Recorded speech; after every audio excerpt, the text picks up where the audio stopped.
Guys, good morning. Share ko lang po yung mga nangyari sa skills namin kahapon.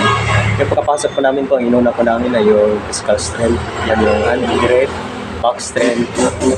Madali naman po yun. Tapos wala na po height and weight. Tsaka yung Sahara, wala na po. Pagkatapos doon, diretso po kami sa symbol. Yung inuna po namin, insert to. Insert pin po, iba po siya sa ginagawa natin sa TLC, yung board niya, yung pattern sa board niya. Pero madali naman po, tapos doon, hanging rings. Hanging rings po, iba-iba po. May nakalagay sa left, meron din sa right. Yung sa akin, nasa right. Yung iba, nasa left po. Maraming hindi insert lahat ng rings. Maraming nagreklamo doon.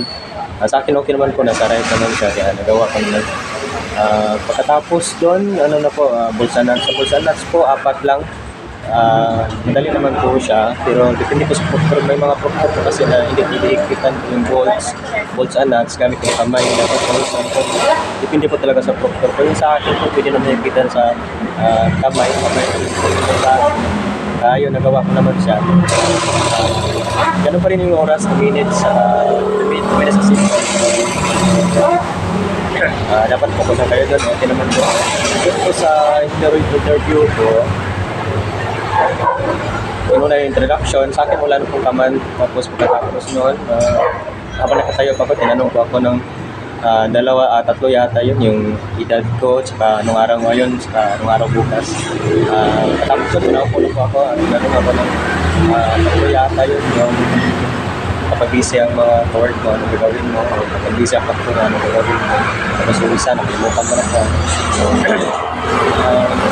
Advice ko lang po sa mag-pick pa ng skills test.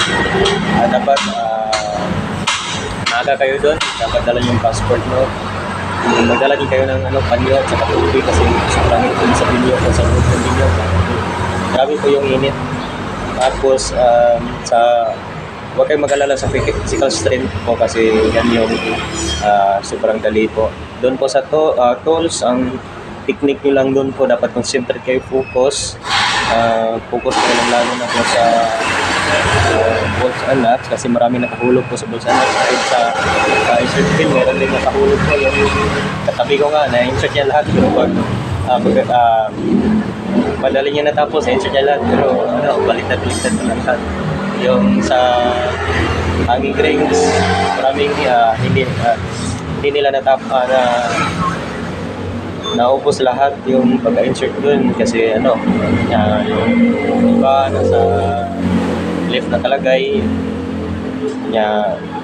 mas mahirap po siya. Kaya ayun po, sa interview po, take note lang po yung Koreano, sobrang slang po magsalita. Dapat nakafocus talaga kayo, so magkinig talaga kayo. Tapos kapag hindi nyo alam yung sinasabi, pwede nyo mangulitin, sabihin nyo lang po Chisuhamida or dapat may sasabihin po talaga kayo kasi yung kasama namin pagkatapos introduction, tinanong siya pero hindi niya alam yung sagot, kaya hindi na lang siya umimik. Kaya ayun, pinalabas siya po. Dapat kung hindi niyo po alam yung sagot, dapat sabihin niyo lang sa kanila, ulitin naman po nila yun. Ayun lang po, congrats po sa lahat na nakapasa kahapon, saka sa lahat na mag-defeat pa ng exam. Skills system lang po sa amin lahat. Kaya yan po, papasa yan.